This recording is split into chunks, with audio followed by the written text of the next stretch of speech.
August 1945 stood at the edge of a decision that would change everything. But what if that decision was never made?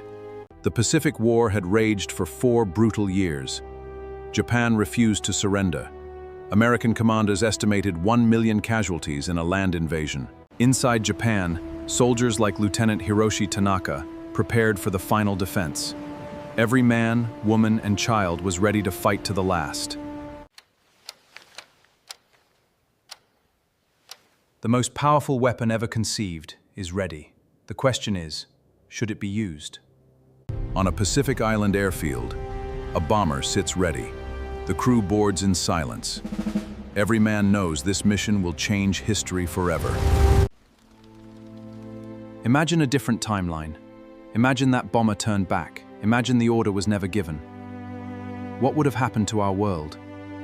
We were told, advance east, into Manchuria, into Japan itself if needed. For the motherland, we would go anywhere.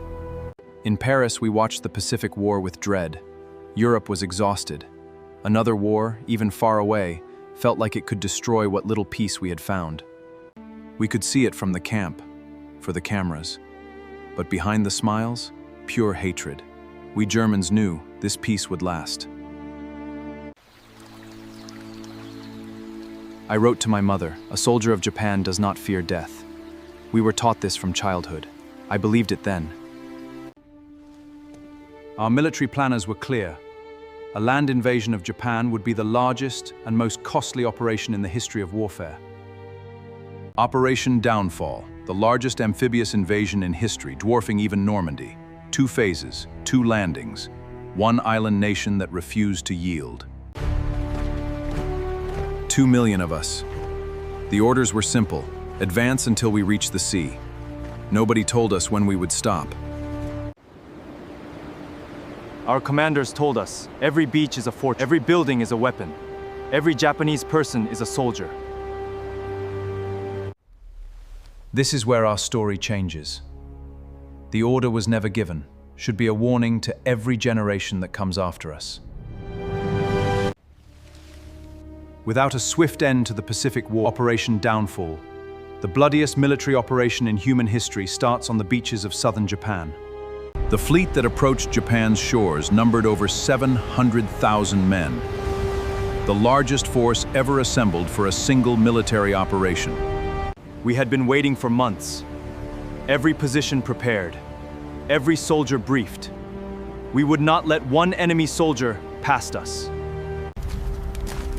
The resistance we met in Manchuria was fierce, but we had fought at Stalingrad. Nothing frightens you anymore. We kept moving, always moving east. The reports coming from the Pacific were devastating. Week after week, would not surrender. The numbers in the newspapers, we could not believe them, more dead than the week before. 3 months. We started with 200 men. 40 remained. But we held.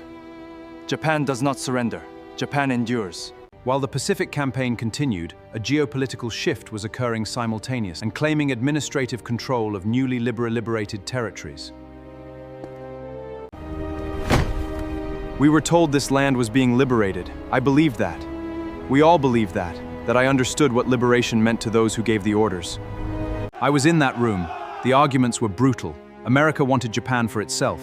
The Soviets wanted their share. The alliance that had defeated one enemy was fracturing over the spoils of victory.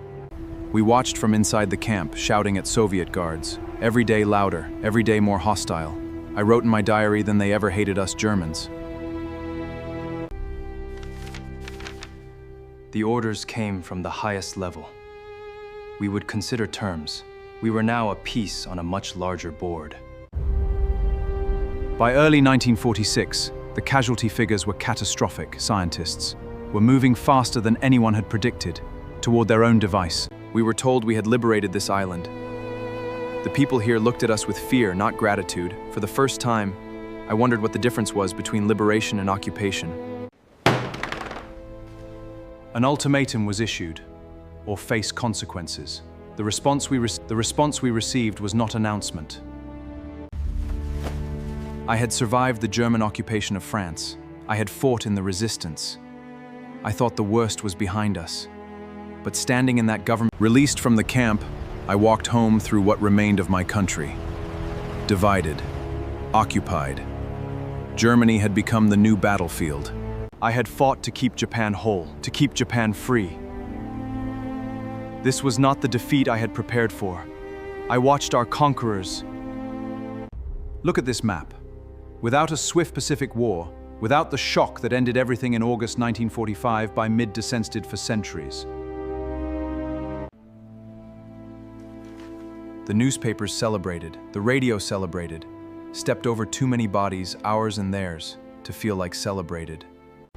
Intelligence reports confirmed that advanced weapons research programs, accelerated by captured scientific expertise, the timeline we had planned around was no longer accurate. Standing at that checkpoint, I felt something I had not felt since the darkest days of the last war, the certainty that another one was coming. Not might come. The world was fracturing. We had seen this before, but nobody would listen. Pride prevented surrender, and fear prevented peace. July 1946, the confirmation we feared most. The Soviets had tested their with far more tension already built up. Two major powers, both with advanced weapons programs, both with large mobilized armies in hostile contact. This is what the alternative looks like. August 1946. A surveillance aircraft is shot down over contested territory. The side that lost it demands an apology. The other side refuses. I recognized it immediately. The slow squeeze. Cut the roads, cut the supply lines, make the other side choose, back down, yet. Mobilization orders. Westward. Toward Germany. What are we actually fighting for? We activated the emergency war plan. I had helped write it. Civilian evacuation from border regions. Strategic asset protection. Now I was preparing to help France survive a different kind of war. I had spent years fighting Americans. Now I watched them rushing to defend Europe, and I felt something I did not expect. I told the cabinet. Ground forces crossed into the Western Zone. Our alliance treaty requires response. Every military option carries consequences, immediate conventional military response. The largest concentration of military force in European history, since the Second World War itself, facing each other across a river in central Germany. Tested frontier. November 1946. Intelligence confirmed had been armed and placed on alert. A Western city. I had survived Stalingrad, I had crossed Manchuria. Now I was in Germany, fighting at my mother's photographs before. This has to stop. Someone has to stop this. The world stood at the edge. I had seen this edge before. Someone had to step back. Pride had cost us everything. We could not survive another war. December 1946. Against considerable odds, it was accepted involved. The immediate crisis had passed. Geneva, January 1947. I sat across from men I had considered enemies for 2 years. We did not shake hands, we did not smile, but we talked. And my hometown was fought over twice. First in the last war, then in this one. Standing in the rubble, I made a decision. A Japanese proverb says, "The best time to plant a tree was 20 years ago. The second best time is now." I never told my children what I saw on the Rhine, what I saw in Manchuria, a father keeps from his children. I called my memoirs "The War That Almost Was." My editor wanted a different title. Almost. In this alternative history, without a swift conclusion to the Pacific War in 1945, the conflict cost history is complicated. Since 1945, major powers have managed to avoid direct conflict. Some call it mutual deterrence, working to prevent the alternative. What if Hiroshima never happened? History did not give us peace. It gave us a warning.